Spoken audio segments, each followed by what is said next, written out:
టాబ్లెట్లు వేసుకోవాలంటే జనాలు ఏడుస్తారు, కానీ హోమియోపతి మందులు వేసుకోవాలంటే ఎవరు బాధపడరు. హ్యాపీగా తీయగా బుడ్డి బుడ్డిగా ఉంటాయి. ఈ షుగర్ కోటెడ్ పిల్స్ సర్వరోగ నివారణ అవుతాయా అండి? ఈ షుగర్ పిల్స్ హార్డ్లీ రోజు తీసుకుంటే ఒక 1/2 గ్రామ్ ఉంటుంది. ఈజీగా టీలో ఒక 10 to 15 గ్రామ్స్ షుగర్ రోజు మొత్తంలో కన్జ్యూమ్ చేస్తారు. హోమియోపతిలో ఇన్ఫర్టిలిటీ, పిల్లలు లేకపోవడాన్ని ఎలా అడ్రస్ చేస్తారు? అసలు దానికి ట్రీట్మెంట్ అనేది ఉందా? ఇప్పుడు అసలు వాళ్ళకి ఆ ప్రాబ్లం ఎందుకు వచ్చింది అని ఐడెంటిఫై చేయకుండా ఎలాంటి ప్రాబ్లం అయినా నేను ట్రీట్ చేసేస్తాను, మీరు వచ్చేయండి అని డాక్టర్ని డెఫినెట్లీ నమ్మకూడదు. అది నేనైనా సరే. కొన్ని కేసెస్ ఆఫ్ అన్ఎక్స్ప్లెయిన్ ఇన్ఫర్టిలిటీ ఉంటాయి, కానీ మనం ఏం చేయలేం. Any doctor cannot treat. ఇన్ఫర్టిలిటీని హోమియోపతి నయం చేస్తుంది అనడానికి ఎవిడెన్స్ బేస్డ్ ఆధారాలు ఏమైనా ఉన్నాయా? డెఫినెట్గా ఉంది. We have testimonials from patients. We have reversed cases of hypothyroidism, PCOD. దీన్ని మేము రివర్స్ చేసి వాళ్ళకి చూపిస్తున్నాం రిపోర్ట్స్ ప్రకారం. ఇప్పుడు మీకు హార్మోనల్ ఇంబ్యాలెన్స్ 10 years నుంచి ఉన్నది, మీకు నెక్స్ట్ 2 monthsలో పిల్లలు కావాలంటే I will not take that case. అంటే homeo medicine has a main impact on mind rather than on the actual problem అని అంటున్నారు మీరు. ఎందుకంటే the root cause of the problem is your mind. అంటే ఎగ్ రిజర్వ్ లేకపోవడానికి mind లో trauma ఉండడానికి సంబంధం ఏంటి? 100% ఉంది. ఈ హోమియోపతి మెడిసిన్స్ వాడడం వల్ల ఏమైనా సైడ్ ఎఫెక్ట్స్ ఉంటాయండి? సైడ్ ఎఫెక్ట్స్ ఎస్, ఇఫ్ అంటే అన్క్వాలిఫైడ్ వాళ్ళు ఇస్తే ఖచ్చితంగా సైడ్ ఎఫెక్ట్స్ ఉంటాయి. హౌ డు వి నో అండి? బోర్డు పెట్టుకున్న వాళ్ళందరికీ క్వాలిఫికేషన్ ఉందనే కదా వెళ్తాం. నేను ట్రీట్మెంట్ తీసుకునే డాక్టర్ క్వాలిఫైడా లేదా అని తెలుసుకునే రైట్ 100% ఒక పేషెంట్కి ఉంది. థైరాయిడ్ అన్నది జన్మలో రివర్స్ అవ్వదు, డయాబెటీస్ అన్నది జన్మలో రివర్స్ అవ్వదు అని చెప్పిన స్టేట్మెంట్స్ని ఇక్కడ అట్లీస్ట్ హోమియోపతిలో మీరు రివర్స్ చేస్తామని చెప్పినా ప్రూఫ్ ఏది శ్వేత గారు? 1000 years బ్యాక్ ఆయుర్వేద ఉంది, అది పనిచేయలేదు అని చెప్పారు. ఇప్పుడు ఆయుర్వేద మీద టెక్నాలజీ డెవలప్ చేసుకుని వాళ్ళు మాట్లాడుతుంటే ఓకే ఇట్ ఈస్ వర్కింగ్ అంటున్నారు. మళ్ళీ మీరు ఈ ఓపెన్ ఛాలెంజ్ కి రెడీ ఉన్నారా శ్వేత గారు? I'm open to live debate.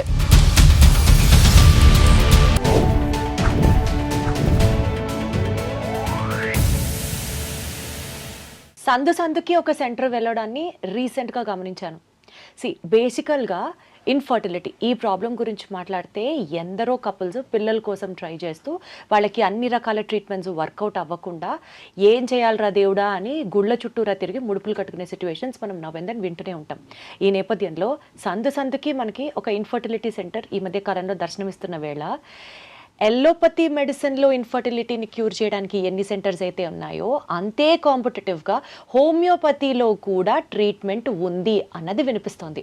ఈ ఇంటర్వ్యూ ద్వారా, ఎస్పెషల్లీ థెరపీ టాక్స్, ఈ ఇంటర్వ్యూ ద్వారా నాతో పాటు ప్రముఖ హోమియోపతి మెడిసిన్ని ఫాలో చేసి ప్రాక్టీస్ చేస్తున్నటువంటి శ్వేత గారు ఉన్నారు గెస్ట్గా.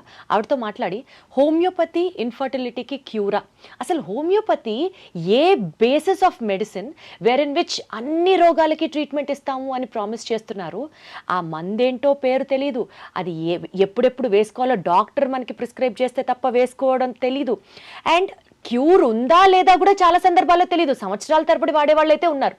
సో కాస్త డీటెయిల్డ్గా డీప్గా సబ్జెక్ట్ మాట్లాడుకుందామని ఫిక్స్ అయ్యాను. హలో శ్వేత గారు, నమస్తే. హాయ్ దీప్తి గారు, ఎలా ఉన్నారు? బాగున్నాను. మీరు మీ సెట్ ఆఫ్ క్వశ్చన్స్ డెఫినెట్లీ చాలా ఇంట్రెస్టింగ్గా ఉన్నాయి. ఇప్పుడు we're looking forward to it. Absolutely. ఎందుకంటే కేవలము నా ఒక్క పాయింటే కాదు, జనాల మైండ్లో నడుస్తున్న క్వశ్చన్స్ అన్నిటినీ ఈరోజు మిమ్మల్ని అడుగుదాం అనుకుంటున్నాను. Because infertility is one among those problems జనాలు ఈ మధ్య బాగా ఫేస్ చేస్తున్నారు. అండ్ అది ఒక పాండమిక్ లాగా అయిపోతుంది అని అన్నా కూడా ఆశ్చర్యం లేదేమో అనిపిస్తుంది నాకు. డెఫినెట్లీ. బట్ స్టార్ట్ చేద్దాం శ్వేత గారు. ఫస్ట్ క్వశ్చన్ ఒక్కటి చెప్పండి. షుగర్ కోటెడ్ పిల్స్ తియ్యగా ఉంటాయి, టాబ్లెట్లు వేసుకోవాలంటే జనాలు ఏడుస్తారు, కానీ హోమియోపతి మందులు వేసుకోవాలంటే ఎవరు బాధపడరు, హ్యాపీగా తీయగా బుడ్డిగా ఉంటాయి. ఈ షుగర్ కోటెడ్ పిల్స్ సర్వరోగ నివారణ అవుతాయా అండి? అంటే ఈ షుగర్ కోటెడ్ పిల్స్ అన్నిటికీ ఒకే మెడిసిన్ ఉండదు కదా. ఈ షుగర్ పిల్స్ ఏవైతే ఉన్నాయో అది ఒక వెహికల్ లాగా, దాని మీద మనం మెడిసిన్ యాడ్ చేసి ఇస్తాం. సో అన్నిటికీ అదే షుగర్ పిల్స్ ఇస్తే డెఫినెట్లీ ప్లాసిబో అనొచ్చు. కానీ మా దగ్గర more than 300 to 500 different sets of medicines ఉంటాయి. దానికి సంబంధించిన లిక్విడ్ ఈ పిల్స్ మీద యాడ్ చేసి ఇస్తాం. సో మీరు వచ్చిన ప్రతి డిసీజ్కి సేమ్ మెడిసిన్ లేనప్పుడు అన్నిటికీ అదే మెడిసిన్ ఇస్తున్నాం. కానీ మందేసుకునే వాళ్ళకి అన్ని తీయగానే ఉంటాయి. అసలు షుగరే అవాయిడ్ చేయాలి అనుకున్నప్పుడు homeopathy is a branch of medicine, షుగర్ని ఎలా ప్రమోట్ చేస్తారు? షుగరే కాదు అది. అంటే ఇప్పుడు అలాంటి in severe cases of diabetics అనుకుంటే డైరెక్ట్ డైల్యూషన్స్ కూడా ఇస్తాం. ఈ షుగర్ పిల్సే ఇవ్వాలని కూడా లేదు. ప్లస్ ఈ షుగర్ పిల్స్ హార్డ్లీ రోజు తీసుకుంటే ఒక 1/2 గ్రామ్ ఉంటుంది. ఈజీగా టీలో ఒక 10 to 15 grams షుగర్ రోజు మొత్తంలో కన్జ్యూమ్ చేస్తారు. దాంతో ఈ 1/2 gram of sugar I don't think it should matter. Okay, so infertility గురించి మాట్లాడదాం శ్వేత గారు. హోమియోపతిలో ఇన్ఫర్టిలిటీ పిల్లలు లేకపోవడాన్ని ఎలా అడ్రస్ చేస్తారు? అసలు దానికి ట్రీట్మెంట్ అనేది ఉందా? బయట చెప్తున్నట్లుగా హోమియోపతి ఫాలో అయితే పిల్లలు పుడతారా? దీంట్లో కూడా డెఫినెట్గా మనము ఎప్పుడైనా ఎవిడెన్స్ బేస్డే వెళ్ళాలి.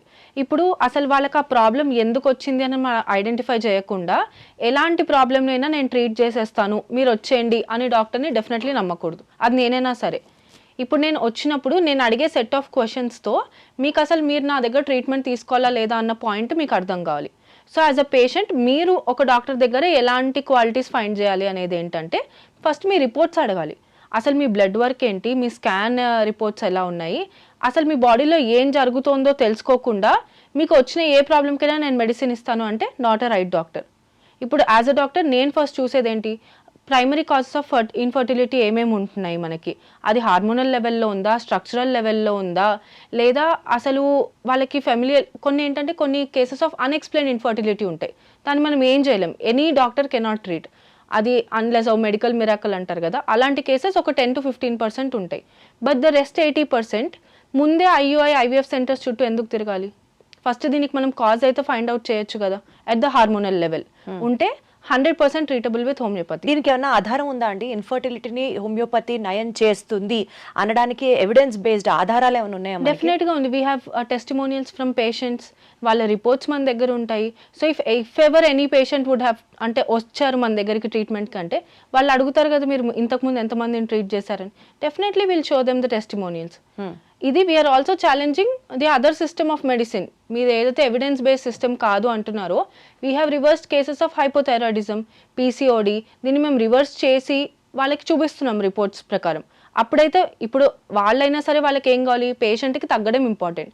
మేము తగ్గిస్తున్నాము ఇది ఎవిడెన్స్ అని చూపిస్తే వాళ్ళు కూడా హ్యాపీ కదా. అంటే థైరాయిడ్ తగ్గుతుంది అంటారు హోమియోపతి వాడితే, PCOD తగ్గుతుంది అంటారు, పిల్లలు లేని వాళ్ళకి పిల్లలు కూడా పుడతారు అని చెప్తున్నారు మీరు. డెఫినెట్గా. కానీ అండి ఒకటి చెప్పండి, హోమియోపతి బేస్ చేసుకోవడం వల్ల సపోజ్ ఒక కపుల్కి ఆల్రెడీ డిలే అయింది, పిల్లలు లేక వాళ్ళు పాపం ఇబ్బంది పడుతున్నారు, because homeopathy is in to picture, రేపు జరగాల్సిన మెడికల్ ఇంటర్వెన్షన్స్ని ఇంకా డిలే చేసిన వాళ్ళం అవ్వవా అండి? ఇక్కడే ఆ డాక్టర్కి ఉన్న విజ్డమ్ చాలా ఇంపార్టెంట్. అంటే ఎప్పటి వరకు మనం వాళ్ళకి టైం ఇవ్వగలము. డెఫినెట్గా స్లో అనేది ఆ హోమియోపతిలో ఇక్కడ అప్లై చేసుకోవచ్చు మనం. ఎందుకంటే ఇప్పుడు మీకు హార్మోనల్ ఇంబ్యాలెన్స్ 10 years నుంచి ఉన్నది, మీకు నెక్స్ట్ 2 monthsలో పిల్లలు కావాలంటే I will not take that case. If you can give me 6 months at least, అప్పుడు మాత్రమే నేను మీ కేసు తీసుకుంటాను. బట్ ఈ కేసులో ఆల్రెడీ ఉమెన్ 35+ అనుకోండి, 30 to 35 మధ్యలో ఉన్నారు. ఆల్రెడీ AMH అంటే మనకి ఎగ్ రిజర్వ్ ఏదైతే ఉందో చాలా లో ఉంది, లెస్ దెన్ 0.5 ఉంది. ఒక సైడ్ ట్యూబ్ బ్లాక్ అయిపోయింది, మల్టిపుల్ ఫైబ్రాయిడ్స్ ఉన్నాయి, ఒబేసిటీ ఉంది. ఇన్ని కాంప్లికేషన్స్ ఉన్నప్పుడు యాజ్ అ హోమియోపతి నేనే అడ్వైజ్ చేస్తాను, you don't have time, rush to IVF అనేది నేనే చెప్తాను. కానీ మీలాగా ఎంతమంది డాక్టర్స్ ఉన్నారు శ్వేత గారు? అది చెప్పలేము, it depends on each doctor. But any ethical డాక్టర్కి పేషెంట్ కేరే అట్మోస్ట్ ప్రయారిటీ అయి ఉండాలి. నేనేదో వాళ్ళ నుంచి బిజినెస్ చేసుకోవాలి అన్నది కాకుండా, ఇప్పుడు ఎట్ ది ఎండ్ ఏంటి, వాళ్ళు ఒక హ్యాపీ కపుల్ లాగా వాళ్ళు కన్సీవ్ అవ్వడం మనకు కావాలి. ఇన్ని ఫర్టిలిటీ ట్రీట్మెంట్స్ చుట్టూ తిరిగి వాళ్ళకి ఏం హోప్ లేక మన దగ్గరకు వస్తారు. సో అలాంటి వాళ్ళకి హెల్ప్ చేయాలి, కానీ దొరికిన ప్రతి వాళ్ళని నేను క్యాష్ చేసుకుంటాను అనుకుంటే తప్పు. అంటే ఇప్పుడు మీరు చెప్పిన దాని ప్రకారం అలాంటి వాళ్ళు మీ దగ్గరికి రావడం పక్కన పెడితే యంగ్ ఏజ్లోనే రావాలి, మెడికల్గా ఎలాంటి ఫర్దర్గా సర్జరీస్ పడాల్సిన అవసరం లేని వాళ్ళైతేనే హోమియోపతి డాక్టర్స్ని అప్రోచ్ అవ్వాలి, అలాంటి సిచ్యువేషన్లోనే ఫర్టిలిటీ కేసెస్ వర్కౌట్ అవుతాయి అని చెప్తున్నారా? నాట్ అబ్సల్యూట్లీ అలా కూడా కాదు. ఎందుకంటే ఇప్పుడు బ్యాక్గ్రౌండ్లో ఫైబ్రాయిడ్స్ ఉండొచ్చు. అసలు బేసిక్గా అంటే మేము హోమియోలో బేసిక్గా సైకాలజీ మీద చాలా ఎక్కువ ప్లే చేస్తామన్నమాట. అంటే మీకు డీప్ రూటెడ్ ట్రామాస్ ఉంటాయి. అంటే మ్యారేజ్ అయిన దగ్గర నుంచి కొత్త ఫ్యామిలీలోకి వెళ్ళడము, అంటే ఎమోషనలీ చాలా డిస్టర్బ్ అవ్వడం, అబ్యూజివ్, డెఫినెట్లీ చాలా ఫ్యామిలీస్లో అబ్యూజివ్నెస్ చూస్తాం, చైల్డ్హుడ్ ట్రామాస్ క్యారీ చేస్తూ ఉంటారు. సో ఇదేంటంటే అట్ సమ్ పాయింట్ ఇది ఒక హార్మోనల్ ఇంబ్యాలెన్స్ కింద కన్వర్ట్ అవుతుంది. బట్ ఇక్కడ homeo will play a role. So ఇప్పుడు ఎవరైతే IUI IVFకి ట్రై చేస్తుంటారో definitely on certain hormonal treatments ఉంటారు, ఎగ్ డెవలప్ అయ్యి ఫాలికల్ మెచ్యూర్ అయ్యి రప్చర్ అవ్వడానికి. వాళ్ళకేంటి అసలు 9 mm 10 mm కంటే ఫాలికల్ సైజ్ ఇంక్రీజ్ అవ్వదు, బట్ మేమేం చేస్తామంటే ప్యారలీ ఇస్తాం homeo treatment. I have few patients. అంటే ఐవీఎఫ్ సెంటర్స్కి వెళ్తూ అలోపతి ఫాలో అవుతూ తిరిగి మళ్ళీ హోమియోపతి వాడాలా? ఎందుకంటే already previous 2 IVF cycles fail అయ్యాయి వాళ్ళకి. ఐవీఎఫ్ ఆర్ ఐయుఐ ఏదన్నా ఫెయిల్ అవుతుంది. ఎందుకు? ఎగ్ డెవలప్ అవ్వట్లేదు కాబట్టి. ఇక్కడ మేము ఏం చేస్తాం, ఈ ఎమోషనల్ ట్రామాని ఎప్పుడైతే హీల్ చేస్తామో ఈ egg starts maturing. So indirectly వాళ్ళకి ఏజ్ ఒకవేళ మెచ్యూర్ అయిపోతుంది అన్నప్పుడు, అంటే ఏజ్ 30-32 డెవలప్ అయిపోతుంది అన్నప్పుడు ఈ ఎగ్ డెవలప్మెంట్కైనా హెల్ప్ చేస్తున్నాం కదా మనం. So indirectly we're contributing to infertility in certain cases. ఇప్పుడు మీరు అన్నారు అండర్ 30. అంటే ఇప్పుడు ఐవీఎఫ్ సెంటర్కి వెళ్లకుండా ప్యారలల్ ట్రీట్మెంట్ తీసుకోకుండా ఓన్లీ హోమియోపతిని బేస్ చేసుకుంటే ఫర్టిలిటీ ట్రీట్మెంట్స్ అవ్వవా? అవుతుంది, 100% అవుతుంది. అదే చెప్తున్నాను కదా, less than 30. If you're less than 30, మీకు ఒబెసిటీ ఉంది లేదా ఇలా పీసీఓడి, థైరాయిడ్, ఇన్ఫర్టిలిటీకి మనం కాజ్ని ఫైండ్ అవుట్ చేసి ట్రీట్ చేస్తే డెఫినెట్గా కన్సీవ్ అవుతారు. దానికి అప్పుడు ఎలాంటి ఐయుఐ ఐవీఎఫ్ ట్రీట్మెంట్స్ అసలు అవసరమే లేదు. సో లెస్ దెన్ 30 ఉండాలి ఏజ్ లిమిట్. ఎందుకంటే వాళ్ళు డెస్పరేట్ ఉంటారు కదా. అండర్ 30 ఉన్న వాళ్ళకి they have time to conceive. అంటే homeo medicine has a main impact on mind rather than on the actual problem అని అంటున్నారు మీరు. ఎందుకంటే the root cause of the problem is your mind and your, అంటే stored trauma అవ్వచ్చు, మీ emotions అవ్వచ్చు, ఇక్కడ నుంచే ప్రాబ్లమ్ అరైజ్ అవుతోంది కాబట్టి మేము డైరెక్ట్ అదే పాయింట్ని తీసుకుంటాం. అంటే ఎగ్ రిజర్వ్ లేకపోవడానికి మైండ్లో ట్రోమా ఉండడానికి సంబంధం ఏంటి శ్వేత? 100% ఉంది. It is research backed also. Stress అంటున్నాను. రీసెంట్ గా ఒక వీడియోలో చూశాను, ఒక గైనకాలజిస్ట్ ఆవిడ మాట్లాడుతూ చెప్పింది, ఒక బేబీ పుట్టిన తర్వాత, ఒక ఫీమేల్ బేబీ పుట్టిన తర్వాత by the time she is Born she has certain count of egg reserve in her body. అప్పుడు తన మైండ్ లో ఏం ట్రామా ఉంటుంది, అప్పుడు తనకి ఎలాంటి కనెక్షన్ ఉంటుంది? సో అదే వీడియోలో ఇఫ్ యూ సీ తను ఏం చెప్పారు, ఎగ్ రిజర్వ్ అనేది యూజువలీ ఒక లెవెల్లో ఫాలో అవుతూ వెళ్తుంది as we age. But because of the life style that we have, ఈ ఎగ్ రిజర్వ్ ఇంకా ఫాస్ట్గా డిప్లీట్ అవుతుంది అని కూడా she mentioned. Why is it depleting so fast? So the life style here అంటే ఇక్కడ స్ట్రెస్ పాయింట్ అంటున్నారు, and the homeo place on the stress అంటున్నారు. డెఫినెట్లీ. అంటే మీ బాడీలో ఒక తెలియని ఇన్ఫ్లమేషన్ అవ్వచ్చు. ఈ stored trauma is creating a hormonal imbalance. So ఈ స్టోర్డ్ ట్రామా విని అర్థం చేసుకుని దాన్ని ట్రీట్ చేసే సిస్టమ్ ఏదైనా ఉంటే it is definitely homeopathy. That's where it place. And we have seen results. చక్కగా ఎలాంటి హార్మోనల్ ట్రీట్మెంట్ లేకుండా న్యాచురల్గా కన్సీవ్ అయ్యే పేషెంట్స్ కూడా ఉంటారు. అలా. అంటే ఇప్పుడు హోమియోలో అండి, నాకు ఈ పాయింట్ నిజంగా తెలియదు, ఒక లేమన్ క్వశ్చన్ అడుకొని ఆన్సర్ చెప్పండి. ఇప్పుడు ఏదైనా ఒక కట్ అయింది, లేకపోతే ఒక యాక్సిడెంట్ అయింది, ఒక ఫిజికల్ ఇంజరీ అయింది, దానికి హోమియో ట్రీట్మెంట్ పనిచేయదా? ఓన్లీ మెంటల్గా ఏమైనా స్ట్రెస్సో బ్లాక్సో ఉంటేనే హోమియో వర్కౌట్ అవుతుందా? అంటే డెఫినెట్గా ఏ కేస్ తీసుకున్నా కూడా డెఫినెట్గా అందులో వాళ్ళు ఫేస్ చేసిన ఎమోషనల్ ఛాలెంజెస్ ఏదో ఒకటి ఉంటాయి. అది ఎవరైతే బయటికి తీసుకురాగలరో ఆ డాక్టరే కరెక్ట్ హోమియోపతి.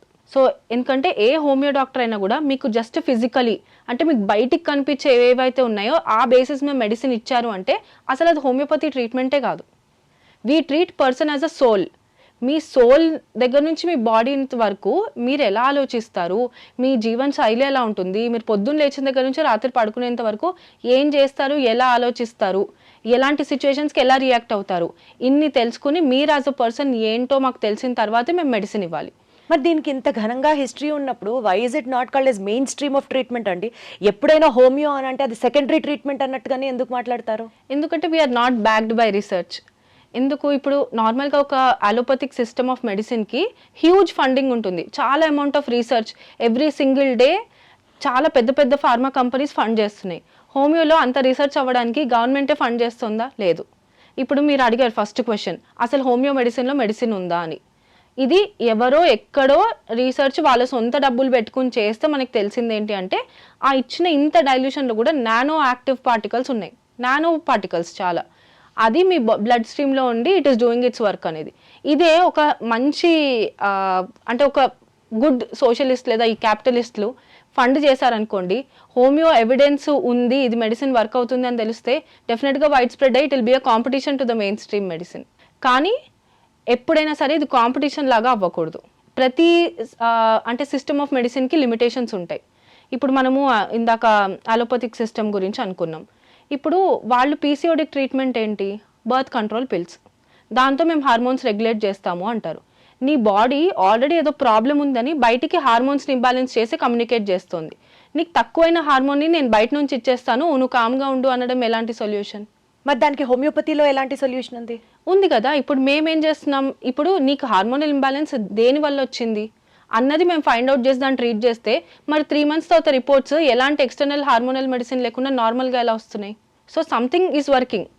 కానీ కొన్ని వందల వేల రీసెర్చ్లు చేసిన దాని ప్రకారం థైరాయిడ్ అన్నది జన్మలో రివర్స్ అవ్వదు, డయాబెటీస్ అన్నది జన్మలో రివర్స్ అవ్వదు అని చెప్పిన స్టేట్మెంట్స్ని ఇక్కడ అట్లీస్ట్ హోమియోపతిలో మీరు రివర్స్ చేస్తామని చెప్పినా ప్రూఫ్ ఏది శ్వేత గారు? డెఫినెట్గా ఐ హ్యావ్ ప్రూఫ్స్. ఇప్పుడు అందుకే నేను ఎవ్రీ సండే Q&A చేస్తాను. సో మీకు థైరాయిడ్ కండిషన్ ఇప్పుడే డిటెక్ట్ అయింది అంటే మీరు ఇప్పుడు చేయించుకుని మీ TSH లెవెల్స్ హై వచ్చాయి, మీరు ఎలాంటి హార్మోన్ రిప్లేస్మెంట్ అంటే థైరాక్సిన్ కామన్లీ అది ఇంకా వేసుకోవట్లేదు, 6 months అయిందంటే I can definitely reverse that condition. I have n number of reports to show. ఇంకా లైఫ్ లాంగ్ టాబ్లెట్స్ వేసుకోకర్లేదు? అవసరం లేదు. ఎందుకంటే మేము బ్యాక్గ్రౌండ్లో ఎందుకు వచ్చింది థైరాయిడ్ ప్రాబ్లం, ఎలాంటి న్యూట్రిషనల్ డెఫిషియన్సీస్ వల్ల వచ్చింది, ఎలాంటి ఎమోషనల్ ట్రామా వల్ల వచ్చింది చూస్తాం. కాబట్టి more than 1 year అయినా కూడా ఇప్పటివరకు థైరాయిడ్ మళ్ళీ రివర్స్. ఈ ఓపెన్ ఛాలెంజ్ కి రెడీ ఉన్నారా శ్వేత గారు? I'm open to live debate which అంటే నా కామెంట్ సెక్షన్లో అలోపతి డాక్టర్స్ కూడా వస్తారు కదా, I ask them for a live debate. రండి అంటే రారు ఎవరు. నేను చెప్తాను అరే నా దగ్గర ఎవిడెన్స్ ఉంది నేను మాట్లాడతాను. ఏదో ఫ్లూక్గా తగ్గుంటుంది అనుకుంటున్నారా? ఫ్లూక్గా తగ్గితే ఒకళ్ళిద్దరికి తగ్గాలి. నేను పర్ఫెక్ట్ ప్రోటోకాల్ ఫాలో అయినప్పుడు ఇంతమందికి రివర్స్ అవుతున్నప్పుడు why should I not be confident? Definitely homeopathy should be a competition to all the endocrinology centres over there. Definitely. మరి ఎందుకు అవ్వట్లేదు? ఎందుకు అవ్వట్లేదు అంటే నేను ఒక్కదాన్నే మాట్లాడుతున్నాను. Imagine if so many homeopaths came together and talked. ఇక్కడ మనం కూడా యాజ్ అంటే హోమియోపతి డాక్టర్స్ని కూడా I would urge that they all come and unite and say okay మేము ఇంతమంది కలిసి ఇన్ని కేసెస్ మేము క్యూర్ చేసాం, ఇప్పుడు నేను నా ల్యాబ్ ఇన్వెస్టిగేషన్స్ నేను పెట్టడానికి రెడీగా ఉన్నాను. If everybody came and put forward డెఫినెట్గా మనం ప్రూవ్ చేయగలం కదా ఈ పాయింట్. సో ఇప్పుడు మీరు అంతే కాన్ఫిడెంట్గా ఉన్నారా ఫర్టిలిటీ ఇష్యూస్ని కూడా సాల్వ్ చేస్తాము? డెఫినెట్గా. అంటే I should also address an other homeopathy doctor in my stream. అంటే తను ఏంటంటే she is mostly focused on infertility, just infertility cases బాగా హ్యాండిల్ చేస్తారు. She has treated more than 10,000 cases of infertility and has given అంటే వాళ్ళకి chance to conceive. అంటే ఇన్ఫర్టిలిటీలో ఇప్పుడు ఆ సబ్జెక్ట్ గురించి మాట్లాడదాం. హోమియోపతిలో ఆ డైరెక్షన్ ఆఫ్ మెడికేషన్ ఎట్లా జరుగుతుంది? So will SIT with the patient. Okay, so మనము ఇప్పుడు తనకి ఇన్ఫర్టిలిటీ అనేది అంటే every women is blessed with good amount of eggs. ఇది డిప్లీట్ అవ్వడానికి ఏదో ఒక రీజన్ అయితే ఉంటుంది కదా. సో మనం ఫస్ట్ అయితే హార్మోనల్ ప్రొఫైల్స్ చూస్తాం, ఎలా ఉంది తన థైరాయిడ్ లెవెల్స్ ఎలా ఉన్నాయి. బేసిక్ ఫర్టిలిటీ హార్మోన్స్ ఉంటాయి కదా మనకి, ఏవైతే FSH, LH, progesterone, oestrogen, prolactin ఇలాంటి సెట్ ఆఫ్ హార్మోన్స్ ఎలా ఉంటున్నాయి. నెక్స్ట్ ఎగ్ రిజర్వ్ ఎలా ఉంది, AMH, ఇవన్నీ చూసుకుంటాం. చూసుకున్న తర్వాత వీటిలో ఏం ప్రాబ్లం లేదు. But if we SIT and talk to the patient she will start crying in 2 minutes. చెప్తుంది నాకు అసలు ఈ కన్సీవ్ అవ్వట్లేదు అన్న పాయింట్ మీద ఇంట్లో చాలా అబ్యూస్గా అవుతుంది. సో బట్ మన సౌత్ ఇండియన్ ఉమెన్ ఎలా ఉంటారు, ఎక్స్ప్రెస్ చేయర్ ఫీలింగ్స్, లోపలే అన్నీ దాచిపెట్టుకుంటారు. సో ఈ లోపల దాచిపెట్టుకున్న స్టోర్డ్ ఇమోషన్స్ వాళ్ళకి ఒక ఇంబ్యాలెన్స్ క్రియేట్ చేస్తుంది. సో అప్పుడు ఎప్పుడైతే ఒక వెంట్ లాగా దే లెట్ ఇట్ అవుట్, ఆ బేసిస్ మీద మన మెడిసిన్ ఇచ్చినప్పుడు డెఫినెట్గా ఇట్ విల్ వర్క్. ఇప్పుడు మీరు అడగచ్చు అసలు మీ మెడిసిన్ బాడీలో ఎలా వర్క్ అవుతుంది అనేది. సో ఇది లోపల బాడీలో ఎలా జరుగుతుంది అన్నది మీకు ఇందాక చెప్పాను కదా, nano particles through nerve endings వరకు వెళ్ళి it will reach. But unfortunately there is no technology that can look in to the body and see ఆ పార్టికల్స్ ఎక్కడెక్కడ ట్రావెల్ అవుతున్నాయి అనేది. వాళ్ళకి అది వాళ్ళు చూసే సిస్టమ్ వాళ్ళ దగ్గర లేకపోవడం వల్ల అసలు మీ మెడిసినే పనిచేయట్లేదని వాళ్ళు అంటున్నారు. దేవుడు కనపడినంత మాత్రం దేవుడే లేదు అన్నట్టు. అలా అనుకుంటే నేను అన్నాను. డెఫినెట్గా టాంజిబుల్ సోర్స్ అయితే మనం ఉండాలి, కానీ మీరు వెతకండి. ఇప్పుడు నేను మెడిసిన్ అడ్మినిస్టర్ చేసిన తర్వాత ఆ పార్టికల్ ఎక్కడెక్కడ ట్రావెల్ అవుతుందో తెలుసుకునే టెక్నాలజీ మీరు డెవలప్ చేయండి. నేను మెడిసిన్ ఇవ్వడానికి నేను రెడీ, టెస్ట్కి కూడా నేను రెడీ. ఆ రీసెర్చ్ చేసే అంత టెక్నాలజీ మీరు డెవలప్ చేసుకోండి. ఓకే, ఇప్పుడు 1000 years బ్యాక్ ఆయుర్వేద ఉంది, అది పనిచేయలేదు అని చెప్పారు. ఇప్పుడు ఆయుర్వేద మీద టెక్నాలజీ డెవలప్ చేసుకుని వాళ్ళు మాట్లాడుతుంటే ఓకే ఇట్ ఈస్ వర్కింగ్ అంటున్నారు. Same way try with homeopathy. We're open to that challenge. మీకు టెక్నాలజీ లేక మా మందులు పనిచేయట్లేదు అంటే ఎలాగా? సో ఒక ఇన్ఫర్టిలిటీ కపుల్ కనుక మీ దగ్గరికి వస్తే వాళ్ళ మీద మీ ట్రీట్మెంట్ చేయడానికి, ఫర్టిలిటీ వర్కౌట్ చేయడానికి ఎంత పీరియడ్ ఆఫ్ టైం పడుతుంది? వాళ్ళు ఎంతకాలం వెయిట్ చేయాల్సి ఉంటుంది? ఐడియలీ 3 to 6 months అయితే పడుతుంది. ఇప్పుడు చాలా కాంప్లెక్స్ ఇష్యూస్ ఉన్నాయి అనుకోండి, ఒకటే ఉమెన్లో fibroids, PCOD, thyroid and some psychological issues ఇవన్నీ కలిపి ఉంటే definitely it will take some time. Otherwise లేదు మనకి జస్ట్ ఇప్పుడిప్పుడే వచ్చింది మైల్డ్ PCOS అంటే ఈజీగా 3 monthsలో కన్సీవ్ అవుతారు. And even less than a month also. ఒక్క సైకిల్ కరెక్ట్ అయినా కూడా కన్సీవ్ అయిపోతారు. సో ఇప్పుడు ఈ హోమియోపతి మెడిసిన్స్ వాడడం వల్ల ఏమైనా సైడ్ ఎఫెక్ట్స్ ఉంటాయండి? సైడ్ ఎఫెక్ట్స్ ఎస్, ఇఫ్ అంటే అన్క్వాలిఫైడ్ వాళ్ళు ఇస్తే ఖచ్చితంగా సైడ్ ఎఫెక్ట్స్ ఉంటాయి. So as a qualified homeopath మేమేంటి వాళ్ళకి కరెక్ట్గా సూట్ అయ్యే మెడిసిన్ మాత్రమే ఇస్తాము. ఇప్పుడు నార్మల్గా 4 బుక్కులు చదువుకుని ఇచ్చేవాళ్ళు ఏంటంటే, ఇప్పుడు ఈ కండిషన్కి ఒక 10 మెడిసిన్స్ ఉన్నాయి అనుకుందాం, 10 ఇచ్చేస్తారు. ఏదో ఒకటి వర్క్ అవుతుంది కదా, హోమియోపతిక్ సైడ్ ఎఫెక్ట్స్ ఉండవు కదా అని 10 ఇచ్చేస్తారు. ఈ 10 మెడిసిన్స్ ఏం చేస్తాయంటే వాటి సిమ్టమ్స్ రివర్స్లో చూపించడం స్టార్ట్ చేస్తాయి ఆన్ ద బాడీ. ఇది సైడ్ ఎఫెక్ట్స్ అనేది, అంటే సివియర్ హెయిర్ లాస్ అవ్వచ్చు, ఇప్పటి వరకు లైఫ్లో లేని యాక్నే డెవలప్ అవ్వచ్చు, మీ బౌల్ మూమెంట్స్ ఆల్టర్ అవ్వచ్చు. ఇవన్నీ మీకు పెద్ద ప్రాబ్లమ్గా అనిపించకపోదు, బట్ అవి సైడ్ ఎఫెక్ట్స్ ఆఫ్ మెడిసిన్. మీరు హోమియో మెడిసిన్ తీసుకుని ట్రీట్మెంట్ స్టార్ట్ చేస్తే లోపల నుంచి మీకు you should start feeling good, మీ స్లీప్ ఇంప్రూవ్ అవ్వాలి, you should feel more active, మీ మైండ్, మీ concentration, attention, you should be at peace. అలా కాకుండా మీ మెంటల్ స్టేట్ ఆల్టర్ అవుతుంది. సరైన హోమియోపత్స్ ఇవ్వకపోతే అని స్ట్రెస్ చేస్తున్నారు. హౌ డు వి నో అండి? బోర్డు పెట్టుకున్న వాళ్ళందరికీ క్వాలిఫికేషన్ ఉందనే కదా వెళ్తాం. మీ డిగ్రీ చూపించండి, మీ మార్క్స్ చూపించండి అని అయితే అడగండి. Why should you not ask? అడగండి ఖచ్చితంగా. మేము యాజ్ అ హోమియోపత్ మా క్లినిక్లో మేము మా డిగ్రీ డిస్ప్లే చేసుకోవాలి. ఎవరైనా చేసుకోవట్లేదు, యూ కెన్ ఆస్క్, అది మీ రైట్. నేను ట్రీట్మెంట్ తీసుకునే డాక్టర్ క్వాలిఫైడా లేదా అని తెలుసుకునే రైట్ 100% ఒక పేషెంట్కి ఉంది. సో ఇక్కడ ఇంకో క్వశ్చన్ ఏమొస్తుందంటే, అసలు మీరు ఇచ్చే మెడిసిన్ ఏంటో తెలియనప్పుడు ఏ మెడిసినో తెలియంది నేను నా బాడీలో ఎందుకు వేసుకోవాలి అనే క్వశ్చన్ కూడా మీకు రావచ్చు. సో ఇది కూడా ఎందుకంటే మెడికల్ అబ్యూస్ అవ్వకుండానే మేము ఆ ప్రిస్క్రిప్షన్ అనేది హోల్డ్ చేస్తాం. ఇట్ ఈస్ నాట్ దట్ అసలు మీకు ఏం మెడిసిన్ ఇస్తున్నామో అసలు రికార్డ్లోనే ఉండదు అన్నట్టు కాదు. We maintain a clean case record. If ever you have to go to an other system of treatment, మేము మీకు ఇచ్చిన ట్రీట్మెంట్ మొత్తం మీ పీడిఎఫ్ మీకు ఇచ్చేస్తాం. So we're transparent. నేను మీకు ఏం మెడిసిన్ ఇచ్చానో అది రాసి పెట్టాను. మీకు ఎందుకు చెప్పట్లేదు అని అంటే, మీకు వర్క్ అయిన మెడిసిన్ డెఫినెట్గా మీరు ఇంకొకళ్ళకి సజెస్ట్ చేస్తారు. నాకు ఇది బాగా అయిందని, ఇఫ్ గాడ్ ఫర్బిడ్ మీరు అదే బాటిల్ కూడా ఇంకొకళ్ళకి ఇవ్వచ్చు. కానీ నేను మీకు ఇందాక ఏం చెప్పాను, ఇద్దరికి ఒక సేమ్ మెడిసిన్ వర్క్ అవ్వదు. సో ఈ మెడిసిన్ వాళ్ళు వేసుకున్నప్పుడు వాళ్ళకి సైడ్ ఎఫెక్ట్స్ రావచ్చు. మీరు పదే పదే క్వాలిఫైడ్ అంటున్నారు కదా. చాలామంది హోమియోపతి డిగ్రీ తీసుకున్నటువంటి డాక్టర్స్ వాళ్ళు ఐదర్ మెడికల్ ఆఫీసర్స్గా చేయడము, లేకపోతే ఏదైనా ఒక మెడికల్ సెంటర్లో నర్సుల్లా చేయడము, కాంపౌండర్స్ లాగా వర్క్ చేయడము, లేకపోతే అంటే ప్రాపర్ హోమియోపతి మెడిసిన్ని ఫాలో అవ్వకుండా they are being diverted into different streams of practice or medicine. హోమియోపతికి నిజంగా అంత సత్తా ఉంటే ఇదే ప్రాక్టీస్ చేయొచ్చు కదా. ఇప్పుడు మెడికల్ ఆఫీసర్స్ లాగా వర్క్ చేస్తున్నారు అని మీరు మెన్షన్ చేశారు. మెడికల్ ఆఫీసర్స్కి దే ఆర్ క్వాలిఫైడ్, అంటే అది గవర్నమెంట్ ఇచ్చే పోస్టులు అనమాట. సో మెడికల్ ఆఫీసర్ లాగా any BHMS graduate can do that job. కానీ ఇక్కడ ప్రాబ్లం ఎక్కడ వస్తుందంటే, వేరే జాబ్స్ ఏమీ లేకపోవడం వల్ల they are force to go into ఈ allopathy hospitals and work as duty doctors, which is very unethical. I'm totally against it. You are 100% right. ఇప్పుడు మన BHMS అయినప్పుడు why should you post like MBBS graduate and do junior doctor post? లేదు. నీ సిస్టంలో అంత power ఉందని నీకే అంత కాన్ఫిడెన్స్ లేకపోతే నువ్వు ఒక పేషెంట్కి ఎలా కాన్ఫిడెన్స్ ఇవ్వగలవు? ఒక బ్యాచ్లో 100 మంది పాస్ అవుట్ అయ్యి వస్తుంటే 95 మంది అసలు అన్క్వాలిఫైడ్గా అలా మిగిలిపోయి ప్రాక్టీసే చేయట్లేదు. ఒక 5గురు ఎవరైతే సిస్టమ్ మీద చాలా ప్యాషనేట్గా ఉన్నారో వాళ్ళు మాత్రమే ప్రాక్టీస్ చేస్తున్నారు. ఇమాజిన్ 100 పీపుల్ ప్రాక్టీస్ చేస్తే చుట్టూ మనకి ఇంతమంది గుడ్ ట్రీట్మెంట్ ఇస్తుంటే డెఫినెట్లీ పేషెంట్స్ వస్తారు. అప్పుడు సిస్టమ్ కూడా ఇంప్రూవ్ అవుతుంది, ఫండింగ్ కూడా వచ్చే ఛాన్స్ ఉంటుంది. సో యాజ్ హోమియోపత్స్ రియలైజ్ అవ్వాలి డాక్టర్స్, మనం ఈ సిస్టంలోనే ఉండాలి. ఈ సిస్టమ్ ఒక గొప్పతనం హోమియోపతి డాక్టర్స్కి కూడా అర్థం కావాలి. కానీ మీరేమో డాక్టర్స్కి చాలా తక్కువ పే చేస్తారంటున్నారు, కానీ హోమియోపతి మందుల రేట్లు అయితే మాత్రం మాడిపోతూ ఉంటాయి. ఆ ఏం పేరో ఏ మందో మాకు తెలియదు సరికదా, ఆ రేట్లు కూడా బీభత్సంగా అంటూ ఉంటాయి. ఎస్పెషల్లీ స్పాండిలైటిస్ కోసం కానీ నీ పెయిన్స్ కోసం కానీ మా అత్తగారిని తీసుకెళ్తా నేను హోమియోపతి సెంటర్కి. తడవకి 10,000, 12,000, 16,000 బిల్స్ అయితే అవుతాయి. నాకు నా ఇంట్రొడక్షన్లో చెప్పింది నేను అదే స్టోరీ. ఒక 1 year నుంచి వాడుతున్నారు, 5 years నుంచి వాడుతున్నారు. ఆ నొప్పులు అయితే తగ్గవు. ఏమన్నా అంటే వయసు రీత్యా అంటారు, నొప్పులు తగ్గవు, మందుల కోసం డబ్బులు అవుతూనే ఉంటాయి. వాళ్ళు మరి ఇప్పుడు మీరు అడిగినట్లుగా నెక్స్ట్ టైం నేను వెళ్ళినప్పుడు మీ డిగ్రీ చూపించండి అని అడగాలి. అసలు వాళ్ళు MBBS డాక్టర్లో BHMS డాక్టర్లో కూడా అర్థం కాదు. Definitely it is time that you change your doctor. 1 year వరకు మీకు ఎలాంటి రిజల్ట్, మీరు అన్నట్లు the so called corporate chain of homeopathy hospitals మళ్ళీ అది కూడా, then definitely you're doing a mistake. So అక్కడ అసలు మీకు యాజ్ అ పేషెంట్ మీకు ఎంత టైం ఇస్తున్నారు, అసలు మీకు ఇంప్రూవ్మెంటే లేదన్నప్పుడు డెఫినెట్లీ మీరు క్వశ్చన్ చేయాలి కదా. 1 year వరకు మీకు ఏం ఇంప్రూవ్మెంట్ లేనప్పుడు ఎందుకు కంటిన్యూ అవ్వాలి ఆ డాక్టర్ దగ్గర? డెఫినెట్గా మీకు రైట్ ఉంటుంది అడిగేది. And coming to expenses, definitely homeo medicines are not so expensive. I should not quote an amount ఎంత ఉంటుంది అనేది, but 15,000-16,000 per month is definitely చాలా హ్యూజ్. అండ్ అంత అయితే ఉండకూడదు. అంత అయితే ఉండకూడదు. ఉండకూడదు.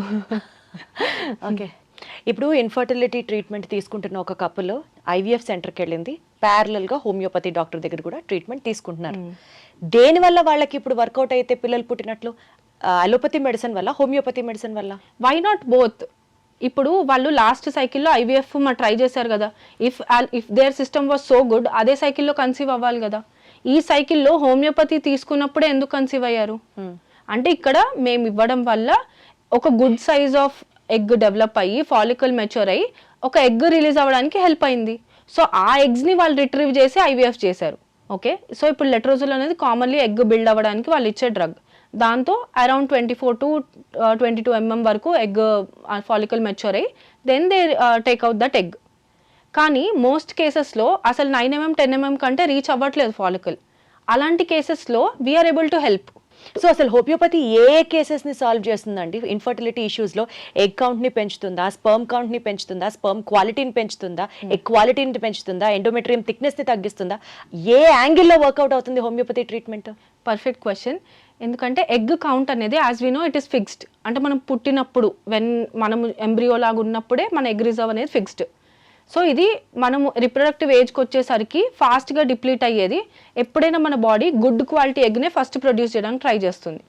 సో ఇప్పుడు మనం ఏం చేయొచ్చు అంటే ఆ క్వాలిటీ ఆఫ్ ది ఎగ్ ఏదైతే మెచ్యూర్, ఇప్పుడు నేను మీకు చెప్పాను క్వాలిటీ అంటే ఏం లేదు, ఎగ్ మెచ్యూర్ అయ్యి రిలీజ్ అవ్వాలి, అదే మెజర్. మంచిగా డెవలప్ అవ్వాలి, ఒక ఎగ్ మెచ్యూర్ అవ్వాలి, దీనికి హెల్ప్ చేస్తుంది. And coming to sperm quality, మనం మోస్ట్లీ చూసేది ఏంటంటే ఒకటి ఫస్ట్ మెయిన్ ఏంటంటే కౌంటే ఉండదు. ఫస్ట్ లెస్ దెన్ 15 million చూస్తున్నాం ఇప్పుడు మనం, ఆలిగోస్పర్మియా అంటాం దాన్ని. సో ఫస్ట్ కేసులో కౌంట్ ఇంప్రూవ్ చేయడానికి మెడిసిన్ ఇస్తాం. నెక్స్ట్ కేసులో కౌంట్ ఇంప్రూవ్ అయింది, ఇక్కడ నార్మల్ అండ్ అబ్నార్మల్ ఫార్మ్స్ అని ఉంటాయి. We also improve forms, normal forms develop అవుతాయి, టెయిల్ అండ్ నెక్ డిఫెక్ట్స్ ఏవైతే ఉంటాయో అక్కడ కూడా ఇంప్రూవ్మెంట్ చూస్తున్నాం. ఓకే, సో ఇదైనప్పుడు న్యాచురల్లీ కన్సీవ్ అవుతారు కదా. ఇన్ వర్స్ట్ కేసు ఆయనకు 40 years ఉంది, బట్ గుడ్ కౌంట్ ఉంది, మొటిలిటీ లేదు.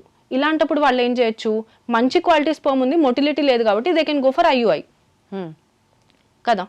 Instead of going for IVF, ఒక్క స్పర్మ్ దొరికినా చాలు అని చూసే IVF which will cost lakhs, thousandsలో అయిపోతుంది ఐయుఐ. సో అదే చెప్పేది ఏదంటే 2 systems of medicines can go parallelly, ఏదో ఒకటే వర్క్ అవ్వాలని లేదు. ఇప్పుడు వాళ్ళు 30 years అసలు ఐవీఎఫ్ సెంటర్ కి స్టెప్ ఇన్ అవ్వకుండా అచ్చంగా హోమియోపతి మెడిసిన్ ని వేస్ట్ చేసుకుంటే పిల్లలు లేని వాళ్ళకి సంతానం కలుగుతుందా? ఖచ్చితంగా if they are in their reproductive age, ఆ 30 లోపల వాళ్ళకి డెస్పరేషన్ లేదు, ఇప్పుడు 2 months లో కన్సీవ్ అవ్వాలి అనే వాళ్ళకి we cannot help definitely. Right, ఎందుకంటే 2 months లో అసలు egg or sperm quality improve అయ్యే ఛాన్సే లేదు. అది ఈవెన్ అలోపత్స్ వుడ్ అగ్రీ, ఎందుకంటే ఒక స్పర్మ్ సైకిలే ఇట్ ఇస్ 72 to 90 days. అంటే నీకు next quality of sperm develop అవ్వడానికి you should give it 90 days. కానీ నీకు 90 days నువ్వు ట్రీట్మెంట్కి స్పెండ్ చేసే టైమే నీ దగ్గర లేదు, నేను నెక్స్ట్ మంత్ కన్సీవ్ అవ్వాలి, how can I help? Same with egg quality, as you mention ఆ ప్రీవియస్ ఇంటర్వ్యూ మనము చూసుకుంటే even she mention that it will take 90 days for the egg ఆ క్వాలిటీ టు చేంజ్. సో మీరు conceive అవ్వడానికి ఒక 3 months ముందు నుంచే మీరు హడావుడిగా అయిపోయే చర్య అయితే కాదు, అవ్వదు కూడా డెఫినెట్లీ. సో అసలు బేసికల్గా బీయింగ్ హోమియోపతి అంటే మీ దగ్గరికి వస్తున్నటువంటి పేషెంట్స్ దగ్గర రెగ్యులర్గా వింటున్నటువంటి మిస్కన్సెప్షన్స్ అబౌట్ హోమియోపతి ఏంటి? ఈ ఇన్ఫర్టిలిటీ రిలేటెడ్ మాట్లాడితే ఇన్ఫర్టిలిటీ రిలేటెడ్ అంటే డెఫినెట్లీ ఇదే మెయిన్, ఆ టైం ఫ్రేమ్ పట్టుకుని వస్తారు. ఏజ్ 35 అయింది అండ్ 2 tubes బ్లాక్ అయిపోయినప్పుడు వస్తే కూడా మేము కన్సీవ్ చేయించేస్తాము అనే హోమియోపతి డాక్టర్స్ ఉన్నారు, అలోపతి డాక్టర్స్ కూడా ఉన్నారు. So first as any homeopathy మనం ఏంటంటే పేషెంట్కి మీ కండిషన్ ఏంటుంది అనేది వాళ్ళకి ఎక్స్ప్లెయిన్ చేసే పొజిషన్లో ఉండాలి. సో అది వాళ్ళకి ఎక్స్ప్లెయిన్ చేసి ఇంత టైం ఫ్రేమ్ నీకు పడుతుంది, ఏదో బ్లైండ్గా నేను ఇన్ని నెలలు మీరు అన్నారు ఫస్ట్ 7 ఏళ్ళుగా వాడుతూ ఉంటారని. 7 ఏళ్ళుగా ఎందుకు వాడాలి? వాడకూడదు. ఫస్టే మీకు మీ కండిషన్ నేను ఎక్స్ప్లెయిన్ చేయగలగాలి, నాకు ఇంత టైం పడుతుంది, ఆ టైంలో పట్టకపోతే you should also answer them, ఎందుకు ఇన్ని రోజులు పట్టింది, మీ సైడ్ నుంచి మిస్టేక్ ఉందా, నా సైడ్ నుంచి మిస్టేక్ ఉందా. అలాంటప్పుడు ఇలాంటి మిస్కన్సెప్షన్స్ లేదా మిత్స్కి అసలు ప్లేసే ఉండదు. I don't hold any misconceptions, I'm very clear with my patients. నేను ట్రీట్ చేస్తానా, ట్రీట్ చేయను, if not I will not take the case. So ఇప్పుడు ఫైనల్గా కపుల్స్ ఎవరైతే కన్సీవ్ చేయాలని అనుకుంటున్నారో మిమ్మల్ని అప్రోచ్ అవ్వాలి అని అంటే, పిల్లలు కావాలి అని అనుకుంటూ వెయిట్ చేస్తూ టైం వేరే రకాల ట్రీట్మెంట్స్ ట్రై చేయడం కానివ్వచ్చు, లేకపోతే వాట్ ఎవర్, ఫైనల్గా మీరు ఏం చెప్తారు అలాంటి కపుల్స్ అందరికీ? If you are under 30, so first choice should be homeopathy definitely, because you have time. ఇలా ఉన్నప్పుడు just give us 3 to 6 months, అప్పుడు డెఫినెట్గా వీ కెన్ డూ మిరకల్స్. కానీ అప్పుడు only homeopathy also can, yes 100% works. ఎందుకంటే మీకు చెప్పాం we have time to solve all the problem. మనకి ఎక్కడెక్కడ ప్రాబ్లమ్ వస్తుందో సాల్వ్ చేసుకుంటూ వెళ్ళొచ్చు మనం we can improve the egg quality, వాళ్ళ హార్మోనల్ ఇంబ్యాలెన్స్ రివర్స్ చేస్తే బాడీ ఎందుకు కన్సీవ్ అవ్వదు? సో హోమియోపతిని నమ్మచ్చు అంటారు మీరు? 100% నమ్మొచ్చు. సేఫ్ అంటారు? 100% safe when given by qualified doctor. Efficacy ఉందంటారు? 100% ఉంది విత్ ఎవిడెన్స్. సూపర్. అట్లీస్ట్ ఒక పాయింట్లో ఒక రే ఆఫ్ హోప్ అంటారు కదా, అలా అయితే కనిపించింది శ్వేత గారు మీతో మాట్లాడిన తర్వాత. ఇన్ఫర్టిలిటీకి ప్రొవైడెడ్ మీరు చెప్పినట్లు ఆ ఏజ్ గ్రూప్ లోపల ఉంటేనో, లేకపోతే ఇతరత్ర కాంప్లికేషన్స్, సర్జికల్ ఇంటర్వెన్షన్స్ లేకపోతేనో, we can still treat infertility through homeopathy. Evidence based reports ఉన్నాయి అండ్ ఆల్సో సక్సెస్ రేట్స్ కూడా ఈక్వల్గా ఉన్నాయి. సో డెఫినెట్లీ ఇన్ఫర్టిలిటీతో బాధపడుతున్న కపుల్స్ అందరికీ ఇది ఒక పాయింట్ టు బీ నోటిస్డ్. అది following along with IVF centres, అంటే అలోపతి ట్రీట్మెంట్తో పాటు హోమియోపతియా లేకపోతే ఓన్లీ హోమియోపతియా, it is what you and the doctor has to take a call. Thank you so much. ఇంకొక ఇంట్రెస్టింగ్ టాపిక్తో నెక్స్ట్ వీడియోలో కలుద్దాం. Thank you. Definitely. Thank you.